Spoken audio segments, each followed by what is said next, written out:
لقد خلقنا الانسان فی کبد، اس کو ہم نے مشقتوں میں رہتا زندگی بسر کرنے کے لیے پیدا کیا ہے۔ ساری زندگی اسی طرح گزرتی ہے، تمام عمر طوفان سے کھیلتے گزری، تمام عمر طوفان سے کھیلتے گزری،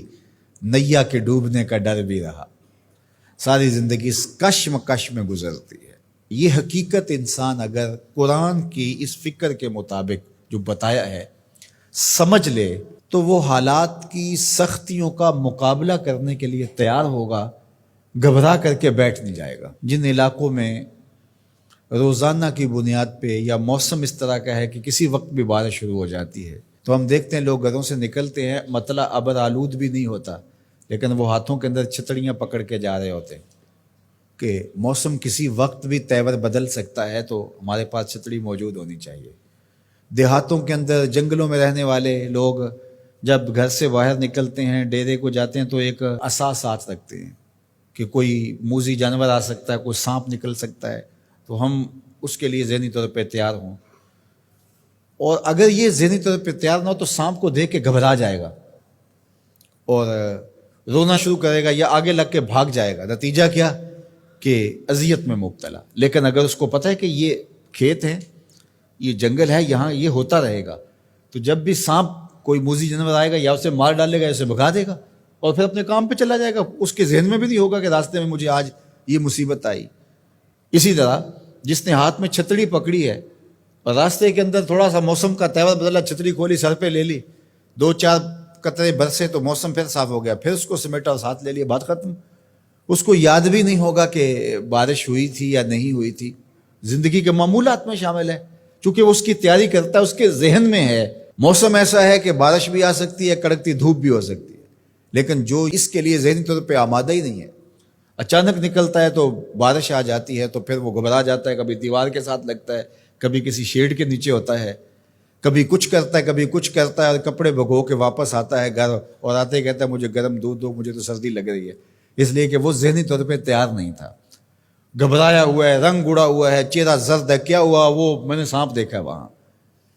چونکہ اس نے مقابلے کے لیے ذہن ہی نہیں بنایا تھا اور وہ ایسے نکل گیا، اچانک دیکھا اور گھبرا گیا۔ اسی طرح آپ کوئی کام کرتے ہیں کسی فیکٹری میں، ذمہ داریوں کا بوجھ آپ کے سر پہ، آپ کو پتہ ہے کہ یہاں مسائل ہوں گے، مصائب ہوں گے، 2 لوگ الجھ سکتے ہیں، مسائل ہو سکتے ہیں، کوئی خیانت ہو سکتی ہے، جھوٹ ہو سکتا ہے، لوگوں کا آپس میں تناؤ ہوگا، آپ ذہنی طور پہ یہ سارا میں نے فیس کرنا ہے۔ تو یہ جب ذہن ہوگا تو پھر آپ اس کو ایک روٹین کے عمل کے طور پہ کرتے رہیں گے تو گھبراہٹ نہیں ہوگی،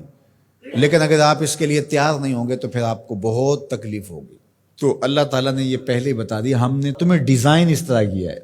کہ یہ تمہارے ساتھ زندگی میں سب کچھ ہونے والا ہے، تکلیفیں بھی ہیں، آلام بھی ہے، حسد بھی ہے، بغض بھی ہے، کینہ بھی ہے، حقد بھی ہے، نفرت بھی ہے، اپنوں بیگانوں کا شر بھی ہے، شریکہ برادریاں بھی ہیں، دشمنیاں بھی ہیں، حالات کی ٹھوکریں بھی ہیں، غربت بھی ہے، امارت بھی ہے، بیماریاں بھی ہیں، صحت بھی ہے، سب ساتھ چلتا رہے گا، زندگی کے ساتھ کتنا کچھ جڑا ہوا ہے، تو پھر اس کو گھبراہٹ نہیں ہوگی۔ تو یہ زندگی کے ساتھ جڑی ہوئی چیزیں ہیں۔ لقد خلقنا الانسان فی کبد، تمہیں پیدا ہی کیا گیا ہے مشقتوں میں رہتا ہوا، اذیتوں سے تمہیں گزرنا ہی پڑے گا، کشاکش حیات کا مقابلہ کرنا ہی پڑے گا، دکھوں سے پالا پڑے گا تمہارا، ان دردوں سے بھی گزرنا پڑے گا، بلکہ ان آبلوں سے جی گھبرا گیا تھا،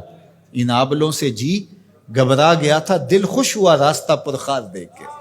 تو وہ تو پھر خوش ہوتا ہے بندہ مشکلوں کے اندر بھی، بندہ مومن کو تکلیفوں پر جو اجر دیا جاتا ہے